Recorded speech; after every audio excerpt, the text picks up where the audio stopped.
life is resilient. The first living things on Earth appeared as far back as 4 billion years ago, according to some scientists. At the time, our planet was still being pummeled by huge space rocks. But life persisted anyway. And throughout Earth's history, it's seen all manner of cataclysms.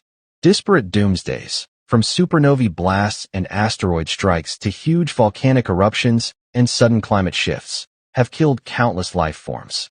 And at times, those mass extinctions have even eliminated most species on Earth. Yet, life has always rebounded. New species emerge. The cycle repeats. So what would it take to kill off life in full? Well, it turns out that while humanity might be surprisingly fragile, it's not easy to sterilize an entire planet.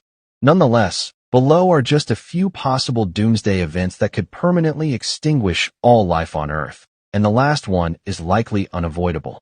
Humans, however, won't always be on the winning side of such random events. A future asteroid could just as easily take out every person on Earth.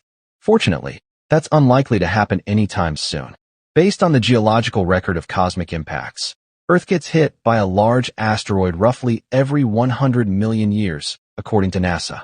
However, smaller asteroid impacts do happen all the time.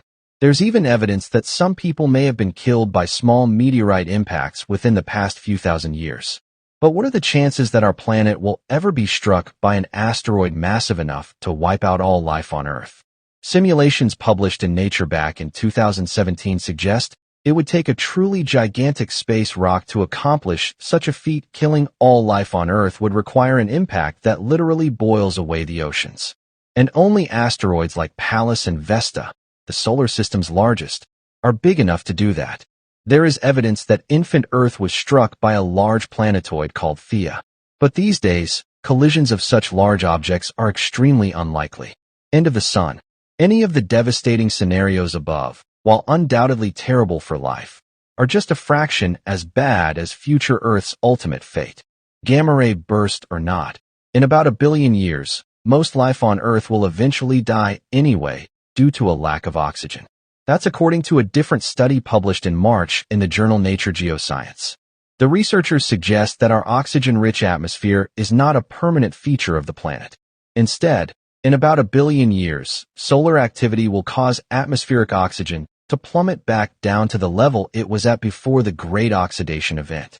To determine this, the authors combined climate models and biogeochemistry models to simulate what will happen to the atmosphere as the sun ages and puts out more energy.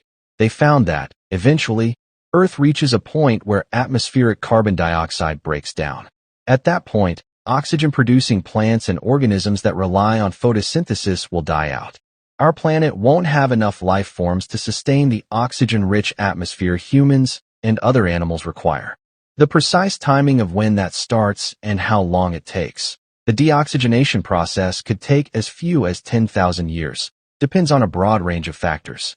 But, in the end, the authors say this cataclysm is an unavoidable one for the planet. Luckily, humanity still has another 1 billion years to figure out other plans. Hope you liked the video. See you in new interesting video.